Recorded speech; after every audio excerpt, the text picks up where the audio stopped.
Heart attack में कहते हैं time is muscle, the heart damage is already done. कि गैस्ट्रिक अटैक को भी वो हार्ट अटैक या कार्डियक अरेस्ट का पेन समझने लगता है। That's also life threatening situation. आपका कॉर्टिसोल लेवल जो है शरीर के अंदर एक बहुत इंपॉर्टेंट हार्मोन है स्ट्रेस के लिए। सोशियो मेडिकल प्रॉब्लम है, तो एक डायरेक्ट रिलेशन है डायबिटीज का हार्ट अटैक के साथ और गैना के साथ, और साथ साथ ब्लड प्रेशर एंड कोलेस्ट्रॉल के साथ। कॉर्टिसोल, कोलेस्ट्रॉल देश के सबसे बड़े टेररिस्ट यही दोनों हैं। हम लोग प्रोफेशन बदल सकते हैं, हाँ, लेकिन हार्ट नहीं बदला जा सकता।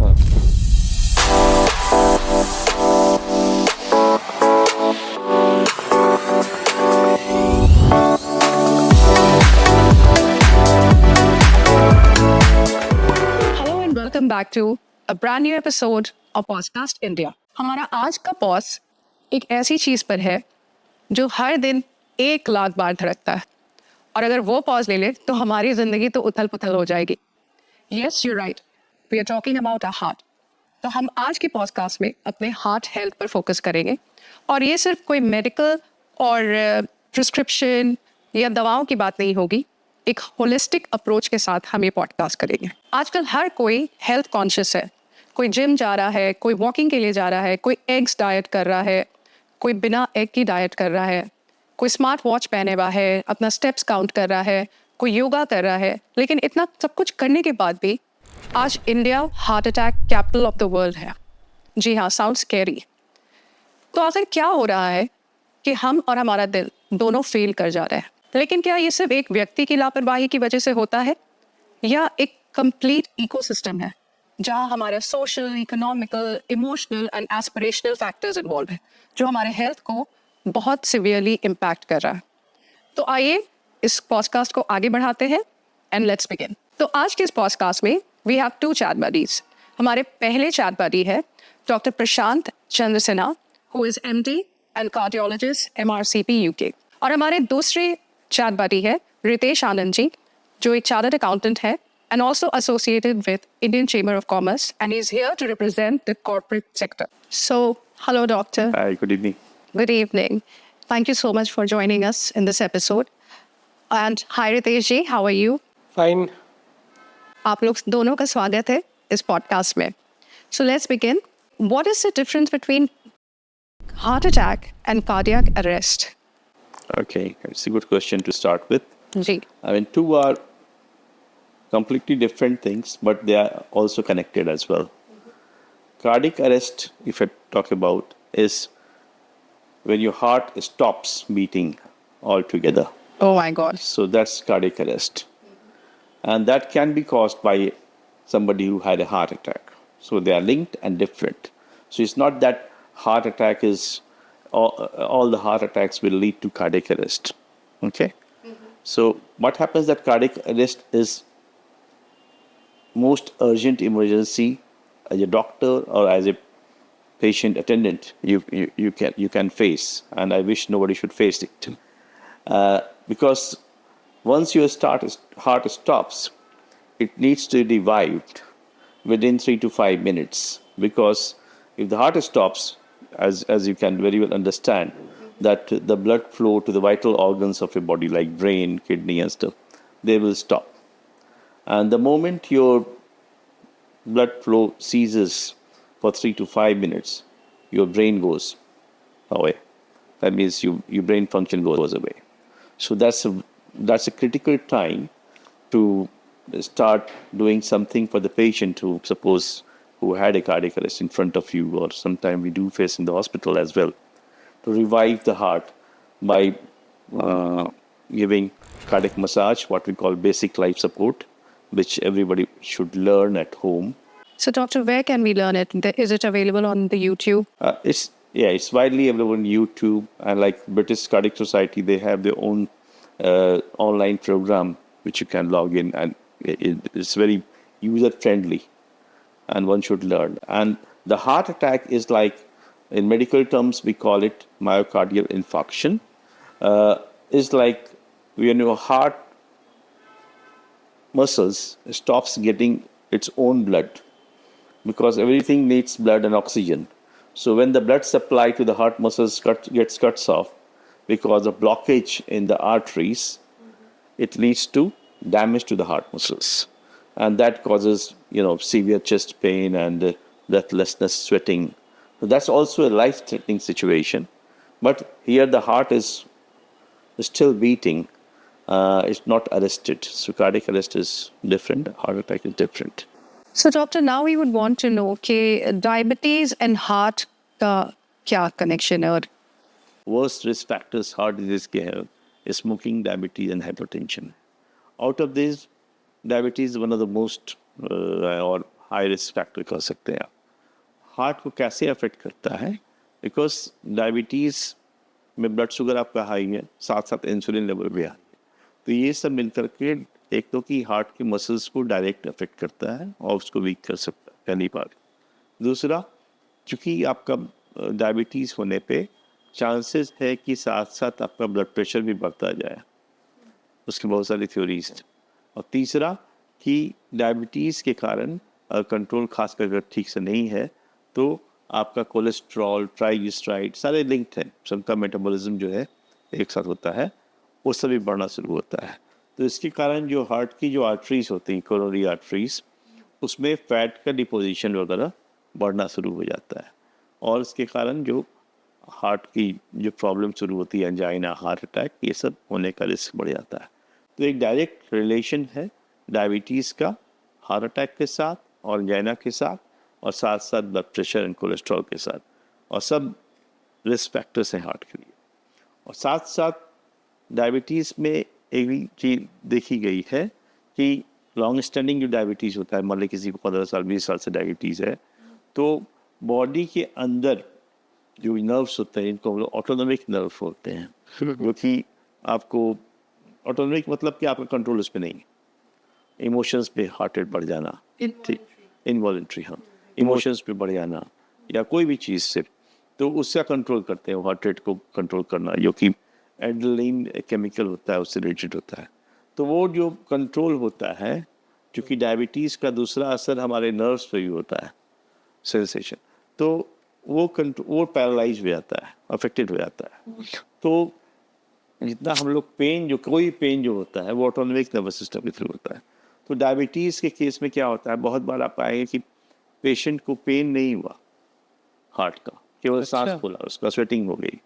तो और जिसको कि हम लोग बहुत बार साइलेंट हार्ट अटैक कहते हैं, बिकॉज 90% केस में क्या होता है, हार्ट अटैक का मतलब हम समझते हैं कि चेस्ट पेन, लेकिन डायबिटिक पेशेंट्स में, खासकर जो पुराने डायबिटिक्स हैं, उनमें पेन ना हो करके दूसरा सिम्टम्स सब ज़्यादा होता है. So it's very important to know कि डायबिटिक पेशेंट है तो उसको साइलेंट हार्ट अटैक जो कि हो सकता है, और उसका जो सिम्टम्स वो चेस्ट पे ना हो करके स्वेटिंग, ब्रेथलेसनेस, ये सब हो सकता है.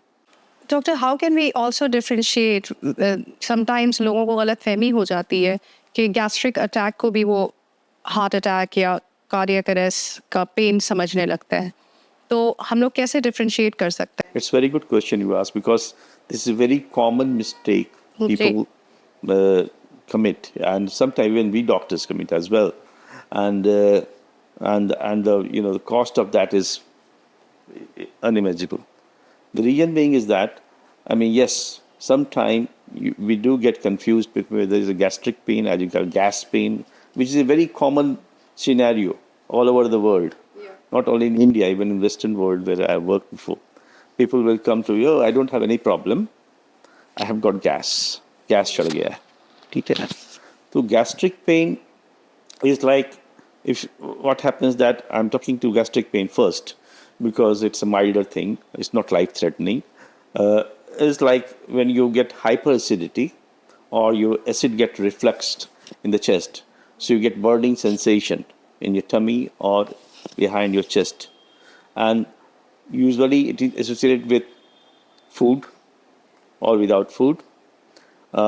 It can lead to vomiting. It can lead to pain when you're pressing your tummy. So this is called gastric pain. Because the stomach and the food pipe, they also lie in the same area where the heart is. The pain from heart attack or angina can confuse you with gastric pain or gas pain. लेकिन कोई भी दर्द अगर किसी 35 से 40 साल की उम्र के आदमी में हो रहा है, खासकर वो डायबिटिक अगर है और सभी risk factors like smoking, blood pressure की है या फैमिली हिस्ट्री की है, अचानक हो रहा हो किसी को, और साथ में उसके साथ एक प्रेशर सेंसेशन हो, स्क्वीजिंग सेंसेशन हो कि चेस्ट में ऊपर कोई 5 किलो का वजन डाल दिया है, या पेन अगर वो आपकी गर्दन की ओर जा रहा है, बाईं हाथ की ओर जा रहा है, बैठे बैठे भी हो रहा है लेकिन चलने पर ज़्यादा हो जा रहा है, तो ये इशारा करता है कि ये पेन जो है वो गैस्ट्रिक पेन ना हो करके आपके हार्ट की तरफ से आ रहा है। इसलिए मैं हमेशा कहता हूँ पेशेंट्स को कि आपको जब इस तरह की अनुभूति हो, अगर इस तरह की एक्सपीरियंस हो, forget about कि what time of the day it is, whether it's 2 o'clock in the morning or 2 o'clock in the afternoon. Go to your nearby doctor or hospital. Get yourself checked. आपको लगेगा कि I am foolish, मैंने gas के लिए अपना time और पैसा सब कुछ बर्बाद किया, but it's worth spending that time and money, because many times people come late. 2 बजे कौन जाएगा, सुबह में जाकर डॉक्टर को दिखाएंगे। By that time the heart damage is already done, and we doctors, we can't do much about it apart from giving you some supportive treatment, because heart attack में कहते हैं time is muscle. अगर आप heart attack किसी को होता है, अगर आप आधे घंटे, 1 घंटे, 1.5 घंटे के अंदर डॉक्टर्स या हॉस्पिटल में पहुंच जाते हैं, तो उस समय जो दवाइयाँ दी जाती हैं ब्लड क्लॉट को तोड़ने के लिए, उनका एक टाइम लिमिट होता है कि वो एक निश्चित टाइम के अंदर काम करेंगे, उसके बियॉन्ड वो उतनी इफेक्टिव नहीं होंगी। तो डॉक्टर अभी ये बता सकते हैं हमें कि ये जब पेन उठता है, चाहे रात में हो या किसी भी टाइम हो, तो बिफोर यू रीच हॉस्पिटल क्या हम लोग इमीडिएट एक्शन ले सकते हैं, यू नो?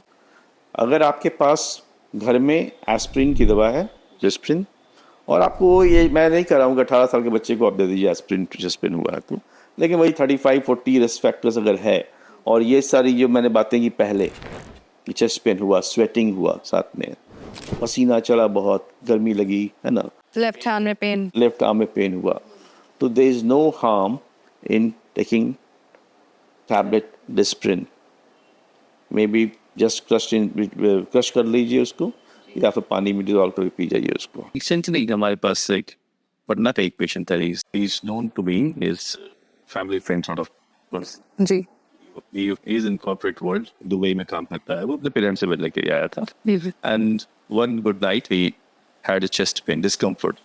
जैसा मैंने शुरुआत में कहा था कि गैस, पहले तो young age, again reluctance and confidence that उनको क्या उस गैस की दवा पे उसने आराम नहीं मिला, तो फिर वो मतलब कि अच्छे वक्त शुरू हुई, तो वहाँ पे गया, 12-1 बजे रात की बात थी वो, और वहाँ पे डॉक्टर ने देखा, ECG किया और एक ब्लड टेस्ट किया, तब तक उसको चेस्ट पेन हुए करीब 1.5 घंटे हुए थे। ECG नॉर्मल, ब्लड टेस्ट ठीक था, सो डॉक्टर ने पेशेंट भी कुछ टूरिंग लग गया, यस राइट चल रहा है, so but he continued to have pain in between, and morning में याद दर्द हुआ उसको, तो मेरे पास उनके फादर लेके आया 8-9 बजे के आसपास। मैं टाइम जानबूझ के बोल रहा हूँ, बिकॉज जैसा मैंने पहले कहा, टाइम इज मसल। जब हमारे पास आया तो tried to say he was full blown heart attack. He's a blood test based off for it. तो यहाँ पे मिस्टेक डॉक्टर से भी हुई, पेशेंट्स एंड पेशेंट का एक तो गैस वाला जो कॉन्सेप्ट था वो, लेकिन as a doctor it's our responsibility to monitor things, analyse things closely. तो जैसे कि डॉक्टर ने कहा इसी नॉर्मल है, दैट्स फाइन, इफेक्ट्स, लेकिन जो ब्लड टेस्ट उन्होंने किया, और ब्लड टेस्ट 4 से 6 घंटे के बाद किया जाता है, उसके पहले आप करेंगे तो ब्लड टेस्ट नॉर्मल है, तो that is misleading. Doctor what is this test you were talking about जो 6 घंटे के अंदर कर लेना? 6 घंटे के बाद, अच्छा सॉरी, 4 से 6 घंटे के बाद 6 घंटे के। ट्रोपोनिन टेस्ट होता है। ट्रोपोनिन एक प्रोटीन होता है जो कि नॉर्मली हमारे हार्ट मसल्स में होता है, लेकिन ब्लड में नहीं के बराबर होता है वो, ठीक है। हार्ट अटैक किसी को अगर होता है तो वो ब्लड में आ जाता है, तो जब ब्लड टेस्ट करेंगे तो ट्रोपोनिन का लेवल जो है वो हाई मिलेगा, ठीक है। सो दैट विल इंडिकेट और कंफर्म रादर कि पेशेंट को मोस्ट लाइकली हार्ट अटैक हुआ है। तो उस केस में हुआ था कि 2 घंटे के अंदर कर दिया गया था, तब नॉर्मल था, लेकिन नेक्स्ट डे मॉर्निंग में एबनॉर्मल आया था, but so he was serious by then. तो उस पेशेंट को जिसके बारे में बात कर रहा था मैं, तो हम लोग तुरंत शिफ्ट करना पड़ा कैथ लैब में एंजियोग्राफी हुई, ब्लॉकेज निकला, स्टेंट लगा. So early the better. Because as I said in the first place, gastric pain से किसी की मौत नहीं होती है. हार्ट अटैक से लोगों की मौत होती है. And we don't want that. Young लोग किस एज से ऐसा कोई टेस्ट जो आप रेकमेंड कर सकें, जो करा सकें टू टेक प्रिकॉशन? यहाँ तक टेस्ट की बात है, अगर आपके पास रिस्क फैक्टर्स जिसकी बात हम लोगों ने की पहले, अगर वो सब रिस्क फैक्टर्स हैं, go to your physician, doctor, and talk to him. Tell him about the symptoms. Let him decide what test you can have. If I say something कि नहीं ECG करवा लो, ये कर लो, वो कर लो, तो this is not because you are different, he is different, he is different. So not one test Will suits suit all. everybody. Okay. But there are certain tests which we do to screen people whether they have got problem with their heart, arteries, and muscles. So things like, apart from taking a good history from the patient and examining about blood pressure and other things to do in first visit, I would say, do some simple blood test like hemoglobin कर लिया, blood sugar test कर लिया, एक cholesterol fasting या non fasting, कोई ज़रूरी नहीं है कि fasting cholesterol ही देखा जाए, non fasting में देख सकते हैं, blood sugar देख लिया, तो उससे क्या हुआ, आपका risk profile आपका एक address हो गया. Then you come to the specific heart की टेस्ट जो होती है, तो उसमें फिर ईसीजी है, ठीक है, और ईसीजी में कुछ सिम्टम आ दिया, आपको कोई सिम्टम्स है, ईसीजी ठीक है आपका, then we go for test like treadmill test होता है जिसमें कि हम लोग स्ट्रेस ईसीजी करते हैं, और इकोकार्डियोग्राम जो कि हार्ट का स्ट्रक्चर के बारे में बताता है, वो सब टेस्ट है. And they are further advance test which should be left for clinical decision here. अच्छा डॉक्टर साहब, व्हाट इज CRP? CRP एक टेस्ट है, HS CRP. अच्छा वो आपने पूछ लिया, high sensitivity CRP. CRP usually हम लोग इन्फेक्शन की करते हैं, लेकिन HS CRP एक टेस्ट होता है जो कि बताता है कि अगर वो हाई है तो आपका हार्ट के आर्टरीज में प्रॉब्लम हो सकता है, ठीक है. But it's multifactorial thing. एक हमारे पेशेंट आए थे, इज पॉलिटिशियन, तो his young person came with, कोई दिक्कत नहीं थी उनको, उन्होंने जस्ट अपना स्क्रीनिंग, आजकल तो हर चीज़ पैकेज में हो जाता है, उसमें HS CRP उनका आ गया about twice the normal level. तो उन्होंने हमसे 10 सवाल किए, मैंने बताया कि ये चीज़ घबराने की बात नहीं, ये सब चीज़ ठीक है करना है. नेक्स्ट डे मॉर्निंग, और या he was back from Delhi, she was in Patna, 24 hours back Patna, वो दिल्ली में जाकर एंजियोग्राफी करके चला है आदमी वो. So that's why CRP is a good instrument, but not in isolation. What I'm trying to emphasize, ये सब टेस्ट आइसोलेशन में इम्पॉर्टेंट है उसका, लेकिन बहुत ज़्यादा उससे कभी कभी पैनिक क्रिएट हो जाता है. It's like that person. He straight away, because he can afford anything, he took a flight, went to Delhi, he got his angiogram done and came back. Everything was normal, of course. लेकिन एक general public में suppose करिए आप politician हैं, आपको 15 आदमी 20 आदमी जानने वाले हैं, आप क्या संदेश दे रहे हैं? एक पैनिक का संदेश दे रहे हैं, वो नहीं होना चाहिए. That leave it to the doctors who is treating you. Doctor, I would also want you to tell us कि औरतों का मर्दों के मुकाबले हार्ट अटैक रिस्क क्या ज़्यादा होता है, और सिम्टम्स क्या सेम होते हैं कि अलग होते हैं? ये डिपेंड करता है, जैसे कि अप टू मेनोपॉज, जब तक पीरियड्स आना के बंद होने के पहले का जो पीरियड होता है, उसमें औरतों में चूँकि हार्मोन्स डिफरेंट होते हैं, एस्ट्रोजन होता है, एस्ट्रोजन जो हार्मोन होता है वो काफ़ी हद तक प्रिवेंट करता है, ठीक है, हार्ट अटैक के रिस्क को कम करता है, ठीक. लेकिन वंस द मेनोपॉज क्रॉसेस, तो उसके बाद जो रिस्क है वो औरतों का बढ़ना शुरू हो जाता है और मर्दों से ज़्यादा हो जाता है, ठीक है. उसका रीज़न बहुत सारा है. एक तो कि हार्मोन का फैक्टर हो गया कि एस्ट्रोजन का नंबर आपका लेवल कम गया. दूसरा कि ये देखा गया है कि औरतों में जो हार्ट की आर्टरीज होती हैं वो ज़्यादा पतली होती हैं, तो इसलिए अगर रिस्क फैक्टर्स है, डायबिटीज़, ब्लड प्रेशर वगैरह है साथ में, तो उनमें वो ज़्यादा मैनिफेस्ट करता है. तो एक प्रोटेक्शन जो मिल रहा था आपको एस्ट्रोजन से, वो चला गया और रिस्क फैक्टर्स बना रह गया, तो आपका ये रिस्क बढ़ जाता है.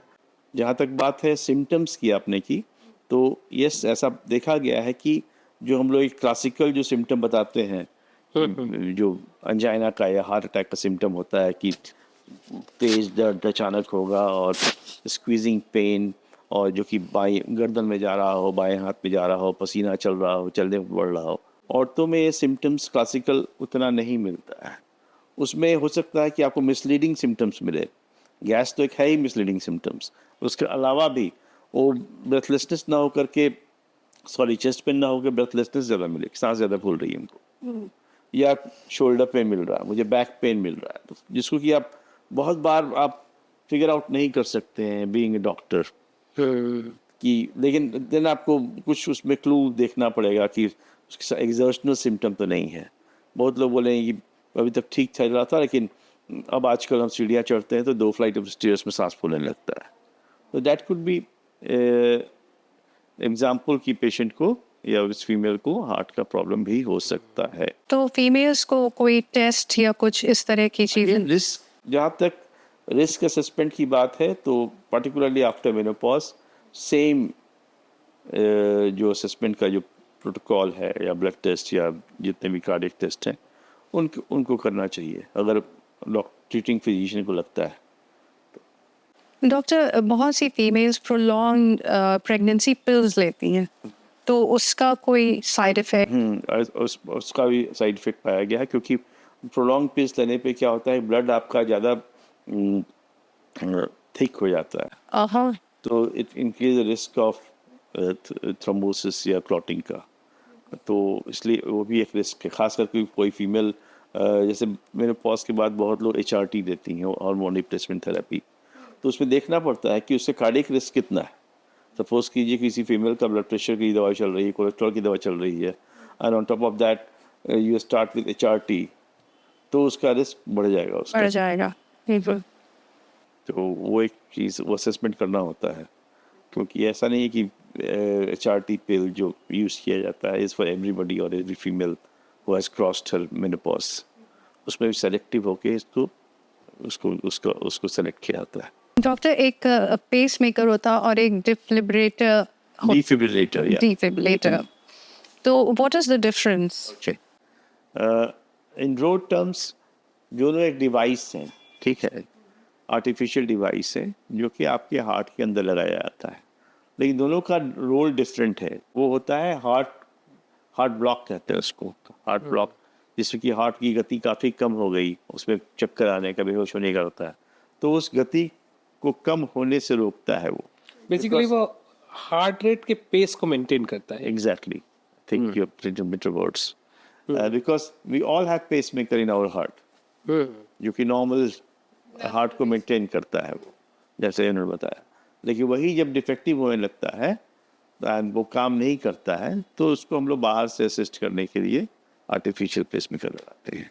डिफिब्रिलेटर जो है वो जैसे पेसमेकर टाइप ऑफ डिवाइस, लेकिन उसमें ये अंदर में पेसमेकर टाइप का एक लीड लगा दिया, तार लगा दिया जाता है। उसका काम है कि वेंट्रिकुलर फिब्रिलेशन एक टर्म होता है, फिब्रिलेशन, डिफिब्रिलेशन। उसमें समझिए कि कार्डियक अरेस्ट की बात जो हम लोगों ने शुरुआत में की थी, तो कार्डियक अरेस्ट जब होता है तो दो ही चीज़ होता है, या तो हार्ट रुक गया, स्टैंड स्टिल, या हार्ट फड़फड़ा रहा है एकदम कायोटिक टाइप का, जो कि बहुत तेज 300-400 पे चल रहा है, 200 पे चल रहा है, लेकिन इफेक्टिव नहीं है वो, जस्ट ऐसे से हो रहा है, फ्लिकर कर रहा है वो। तो वो क्यों होता है? क्योंकि वहाँ पर इलेक्ट्रिकल जो स्टिमुलस है, वोल्टेज है, वो काफ़ी ज़्यादा एबनॉर्मल टाइप का चार्ज डिस्चार्ज होने लगता है हार्ट के अंदर।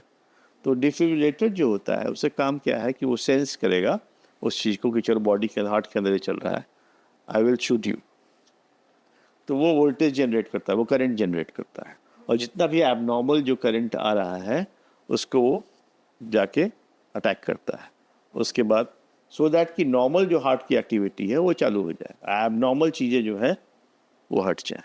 इसलिए डिफिब्रिलेटर जो, और जिसको ICD भी कहते हैं, वो एक लाइफ सेविंग डिवाइस है। तो doctor, I would also want you to tell us कि कुछ ऐसे इक्विपमेंट्स जो घर में हर किसी के पास होने चाहिए।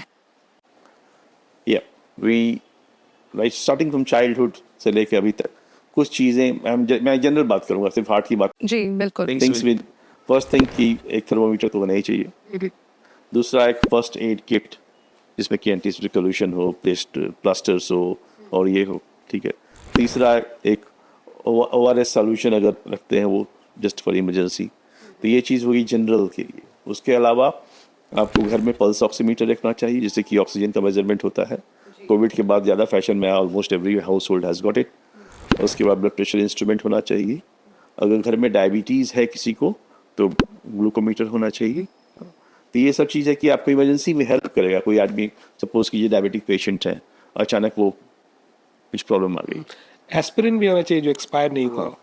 और एस्प्रिन, बहुत सही पॉइंट किया उन्होंने, कुछ देर पहले हमने बात की थी, वो एक होना चाहिए। हाँ बिल्कुल। और फिर नेबुलाइजर मशीन, जैसे मान ली किसी को अगर में अस्थमा की हिस्ट्री है या COPD की हिस्ट्री है, तो नेबुलाइजर की machine, because some time medical facilities are not available next door to you, so you have to buy some time, तो फॉर दैट नेबुलाइजेशन मशीन भी एक अच्छा ये है।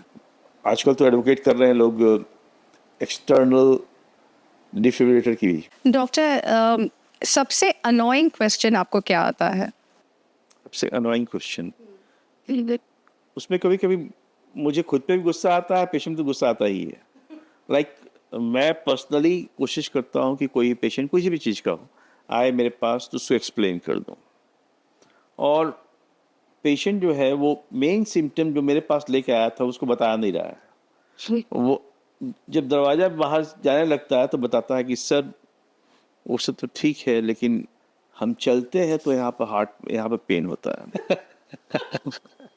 यू आर फिनिश्ड एवरीथिंग, और अब आपको फिर से पूरी कहानी दोहरानी पड़ती है, उसको बुलाना पड़ता है, बैठो भैया क्या तुम्हारे साथ हो रहा है, क्या हो रहा है। मालूम हुआ कि ये रियली हैड अपने सेहत के बारे में सच बोलने में भी काफी देर लगती है।